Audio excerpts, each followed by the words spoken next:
come to share with us. Thank you for having me, Daren. Good. And, in the national news right now, of course, we talk about what's going on in Flint, Michigan. A lot of concerns about bad water, contaminated water. You're on the opposite end of the spectrum, thank goodness. Talking about NYC H2O. So, for those who don't know, give us a little bit about NYC H2O. Certainly. NYC H2O is an education organization, and we inform the public about their incredible water system. And it's so important because, as you brought up, Flint, Michigan, unless the public is aware and informed about their water system, things like are happening in Flint, terrible things can happen. So the more informed that people are, the better chance that our water system is maintained properly. And so you give the public some awareness as to what's going on with the water system. How is the water system here in New York? New York City is blessed to have an incredible water system. We get our water about 100 miles north in the Catskills, and it flows to us by gravity, and the water is pristine because the areas around the reservoir are protected by laws. So it's basically a giant nature preserve that protects our water. So we're very lucky we have pristine water here in New York City. So the water flows all the way down from the Catskills, and many people don't even know that. I mean, people look around and say, well, where does it come from? But the Catskills. It's incredible, yeah, and a properly working water system is out of most people's minds because its infrastructure is inside. So unless something goes wrong with it, most people don't think about it. Mm-hmm. So that's why it's important to bring awareness to it.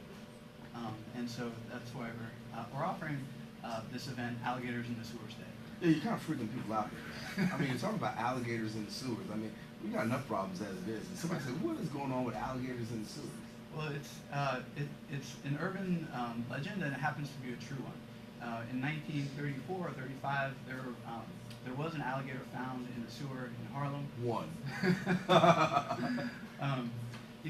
It's a super interesting story, and there was a story about it in the New York Times, and alligators were actually sold by mail order starting in the 1930s, and so there were quite a number of alligators. And when we held this event last year, I actually received several emails from people that were very excited about the event because they had relatives who had alligators mailed to them, and had relatives that also flushed them down the toilet. So yeah, I'm pretty sure. I think it's the last thing that people want to deal with now is alligators in the sewers. We got some stuff that's coming out of the sewers already. We don't want to deal with alligators. But in Tibbetts Brook, I want to go there too because Tibbetts Brook is a very important place in the borough. That's right. Tibbetts Brook is a stream that flows through the Bronx. It starts up in Yonkers, and it goes through Van Cortlandt Park and ends at Van Cortlandt Lake. From there, it gets channeled into the sewer, the Broadway sewer, and we have a picture of it on the screen here. And when it goes into the sewers, it's clean water, and it gets sent to the Ward's Island sewage treatment plant, which is kind of a waste because it's clean water, it's stream water. And this is a problem also because our sewers can only handle so much flow. If they get overwhelmed, then the sewage treatment plants don't have an opportunity to do their job. And raw sewage just flows into the Harlem River, the Hudson River, the Jamaica Bay, and it poisons the water. So rather than put the clean water from the Tibbetts Brook into the sewer, which contributes to it getting overwhelmed, the city has a plan to reroute the Tibbetts Brook to the Harlem River where it once naturally flowed. And we have a picture here showing its original course flowing down into the Harlem River. And this is what it originally looked like before. That's right.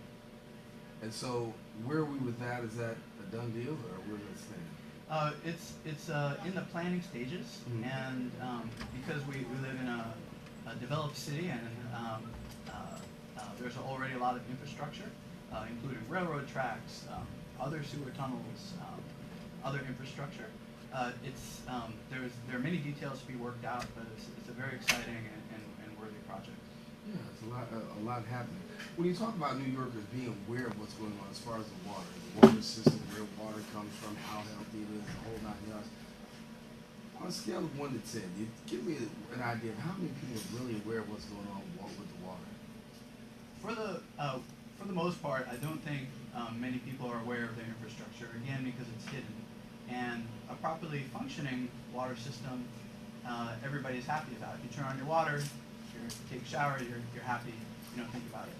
When something breaks, then there's a problem, people think about it. So in general, I don't think too many people are aware of it. And that's why NYC H2O offers these programs. We also offer school field trips to inspiring places like the High Bridge, Jerome Park Reservoir, which is just across the street from here, to make our students and future generations aware of the incredible water system. Do you think with what's happening, particularly in Flint, Michigan, a lot of public awareness is coming out of Michigan, the state of Michigan, and really across the nation, to make people look at, okay, what's going on with our water system? Have you found more of an awareness or people wanting to know more about water since what we're talking about with Flint? There has been a lot of interest in our upcoming programs, and unfortunately, it's again because something bad happened to water infrastructure, it's the whole Flint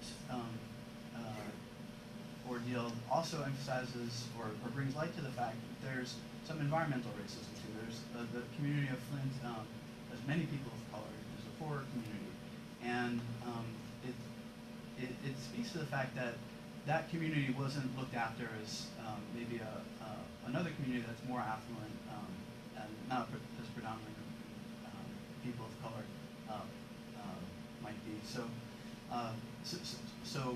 the Flint situation is unfortunate, but it has brought attention to infrastructure, and at least that will hopefully make people more aware of taking better care of their water system.